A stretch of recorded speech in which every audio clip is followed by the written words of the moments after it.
If you thought gout was only something that happened to port-drinking aristocrats with a fondness for meat pies, allow modern beverages to ruin that comforting stereotype.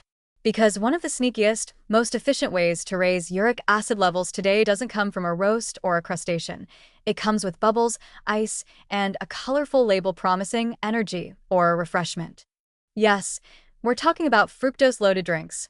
Soda, energy drinks, flavored waters, sports drinks, and even some of those deceptively natural fruit punches. They're less of a drink and more of a metabolic ambush. Fructose, particularly in the form of high fructose corn syrup, is a master of mischief when it comes to uric acid.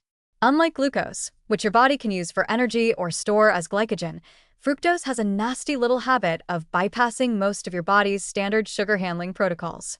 Instead, it heads straight to the liver, where it burns through ADP, your cell's energy currency, like a hyperactive raccoon with a credit card. This rapid ADP depletion kicks off a cascade that ends in, you guessed it, elevated uric acid production.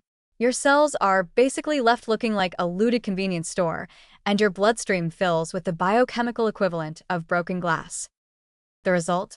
A spike in uric acid levels that happens faster than your pancreas can say, "We weren't built for this." Unlike purine-rich foods, where the uric acid rise is more gradual and partially buffered by digestion, liquid fructose hits fast and hard. There's no chewing, no fiber to slow it down, just a direct sugar-fueled sprint toward metabolic mayhem. Your kidneys, trying desperately to excrete the sudden load of uric acid, may eventually wave a white flag, leading to chronic elevation and the delightful prospect of gout attacks or kidney stones. And here's the worst part. It doesn't take gallons. Even a single can of soda can measurably raise uric acid levels in some people. Daily consumption, especially alongside other dietary risk factors like red meat or alcohol, puts you on the fast track to joint inflammation and nephrological regret.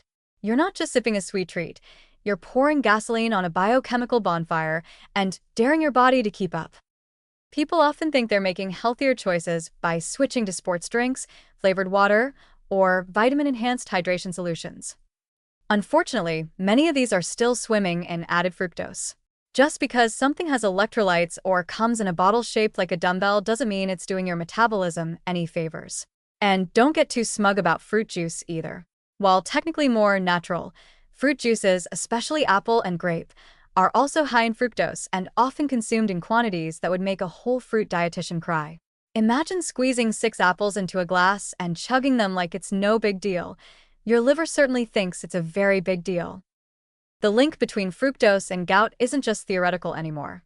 Large population studies have repeatedly shown that people who drink more sugary beverages have significantly higher uric acid levels and a greater risk of gout, even after controlling for other factors like BMI and diet. It's not just about sugar making you heavier, though that's part of it. It's about sugar literally changing your biochemistry in ways that make uric acid harder to manage. So, if you're trying to avoid uric acid overload, the solution isn't just cutting back on organ meats and shellfish, it's rethinking what's in your glass. That innocent-looking can of soda may be more inflammatory than a steak dinner. In fact, if you wash down your liver pate with a Mountain Dew, congratulations, you've just summoned a gout demon. In short, beware of drinks that sparkle and promise energy. They may taste like youth, but your joints will age 5 years with every sip. Stick to water, unsweetened tea, or the occasional black coffee.